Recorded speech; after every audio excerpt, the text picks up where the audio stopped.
got a couple. Well, not I ain't gonna lie. It's way more than a couple, and they're not necessarily rapid fire questions, but they're just questions that aren't so much in interview form. They're more like this or that, more specific type of deal. Yeah. Get into my final question that I gotta ask all my guests. So, first and foremost, favorite soundtrack. Favorite soundtrack? Yes, and you have to pick one. Just one. You have to pick. Let me not be that way. You can pick three. Three. Damn. Okay. Whew, okay. Uh, so number one, there's this old video game that came out, I think, in 2002. Basically, both the video games that came out around the same time, but one of them, it was this old game called Jet Set Radio, where it was pretty much just, these kids on rollerblades doing graffiti and just like spray painting and shit. The soundtrack of that goes so hard, and it's all like drum and bass and like very early techno, but it was different. It was like I never heard anything like that before, and it's like it worked so well with the game. I was like, man, this is actually like I've never heard music like this before, but it actually ties into the character of the game. So that's one. The second favorite soundtrack. Oh god damn, there's so many of them. Um, oh bro, you can't. I'm not gonna lie, you can't go wrong with the Goofy movie. That soundtrack by far one of the best soundtracks of just this century. And Disney technically, I fast was when they want to. Disney be yeah, fast. you know what I'm saying. Powerline. I mean, bro, come on, Tevin Campbell. He freaking killed that soundtrack as Powerline. Yeah. Um, and I'm trying to think of one more. I'm ah guys. Damn.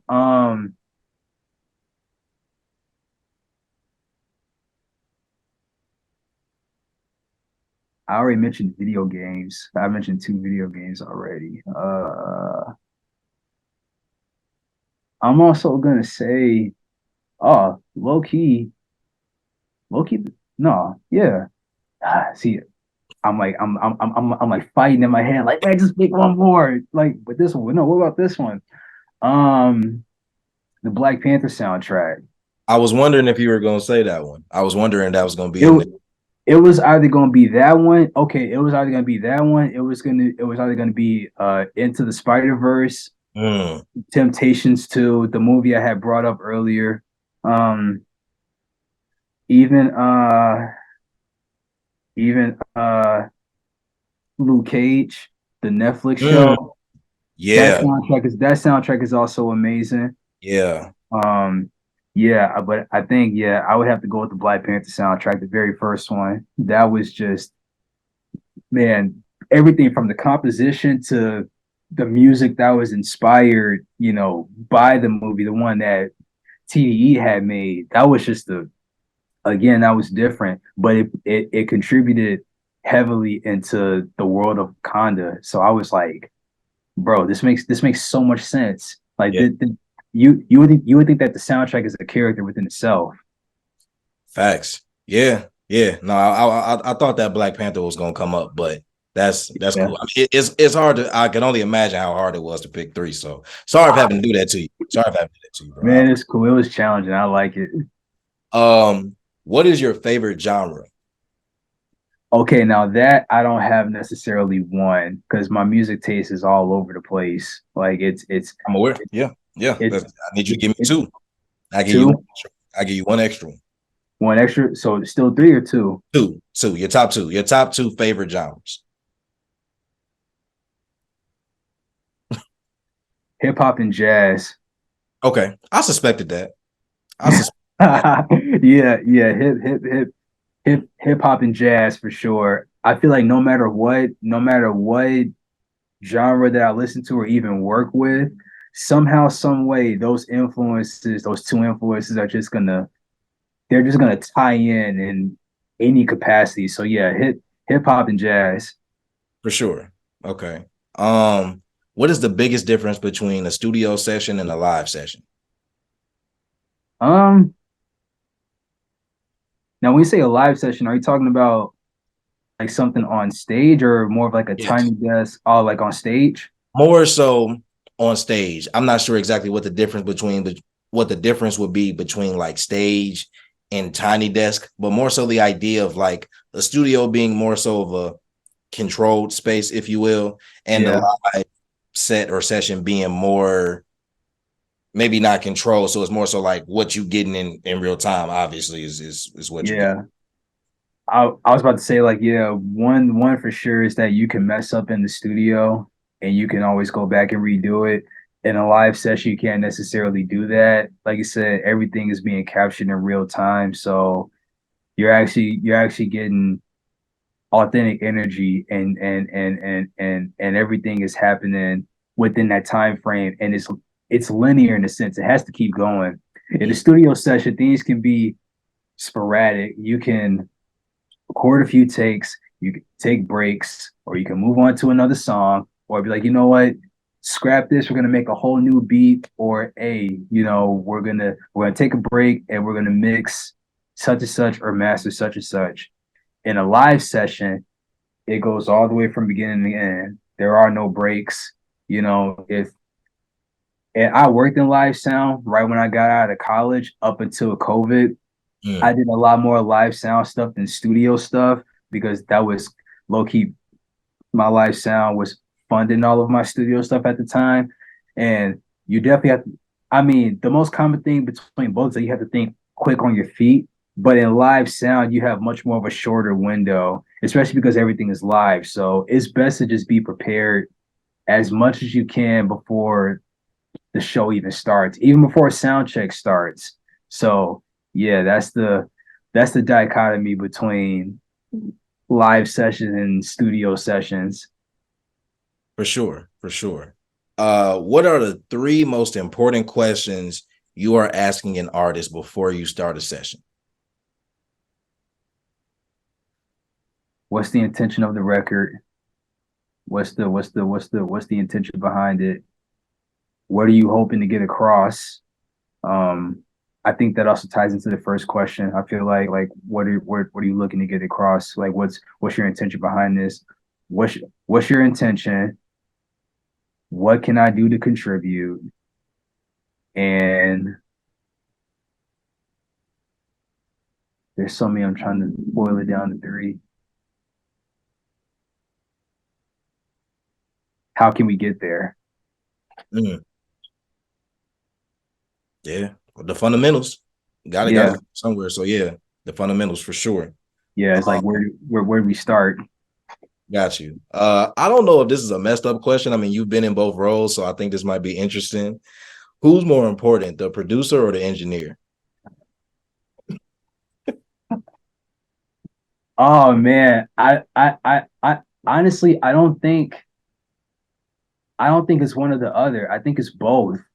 Even if you are one person playing both roles, if you are a producer and an engineer, or if it's you and another person, both both are very important. Both are very they're very crucial to the process because a good beat or no, like a beat or a mix can mess up a great song or a bad recording or even just like a bad arrangement of a beat. Yeah, So there's no yeah there's no either or. The producer and the engineer are both very crucial and we share the same amount of significance. I feel like because even though from the outside, it may seem like we play different roles. We kind of play the same role, which is playing our parts and doing what we do best to contribute to the song. And without us, there really is no song because it's like as much as, you know, the fans rely on the artist also relies on their team. And if we're talking production, that goes from the producer to the engineer because there's only one way this could be communicated and it has to be communicated in all aspects. So everyone has to we have to work together. You know, there's no like I'm more important than you. Like, yeah, your beat sucks, but I'm a killer with this mix. Or it's like, hey, nah, this mix sucks, but because my beat is hard, it's still gonna go. Nah, it's like we have to work together in this sense. So yeah, they're it's a shared significance. For sure. No, that's a great answer. Yeah. That is that's a great answer. I be I Neutral. Yeah, like I be seeing in the comments, people's like, man, without the producer, man, the artist is nothing. Or like, man, without engineers, like, man, there would be no bro, we both have a huge role to play. You know, because it's like the song is in our hands. It's really in our hands. Yeah. You passing, it's like even if you and the artist have worked closely as far as the beat and just like doing the rough demo of the recording and everything, it then falls on my hands afterwards, but I still carry the same amount of responsibility. But I just have to do my job to just make sure that the song still translates. So yeah, we gotta work together. Yeah, no, I feel that. That's also great insight into like that relationship between both, whether it's same person or two different people. Last one of these questions. I'm assuming this is going to be extremely difficult for you, Oh so I'll allow you to have some time. I need your 5 favorite producers. yeah. Five favorite producers and engineers, or Just producers. those producers? The producers. Just producers. Oh man. Oh, live five. 5. Okay.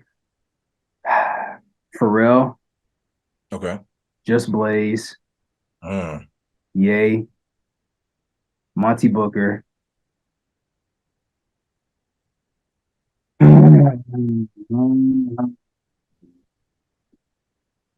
Quincy is already over all of them, but I just like I have such a wife. I'm like, oh my God.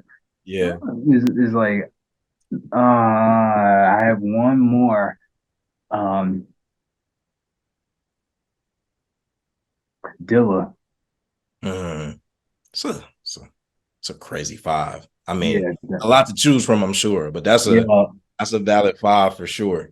yeah. Those are my top five producers for sure. Got you. Got you. Top, yeah, Yeah. No, I feel that, man. I don't think you could have went wrong either way. I mean, I'm sure there's a boatload of producers that you got yeah. flying off your head. So, Is it cool if I could also do top five engineers? oh, absolutely. Go ahead. Go crazy. So Bruce Swedeen, who did all of the Michael stuff. Okay. Sylvia Massey, who had worked with Prince. She did like the last bit of Purple Rain, mixed by Ali, who's Kendrick's producer. Neil Polk, who's done everything from TLC to Outkast to Tyler the Creator to Doja Cat, even working with Earth, Wind, and Fire. Him. And then one more. Again, there's a lot to choose from. Hold on, because I always get his last name wrong. I gotta just to make sure I sounded out right. Oh man, don't kill me if he listens to this. Just because I always want to make sure I get. Oh yeah, Steve Christening. He's Krugman's engineer. Okay. The band Krugman. You familiar with them? I'm not familiar with Krugman. The three instrumental band from Houston.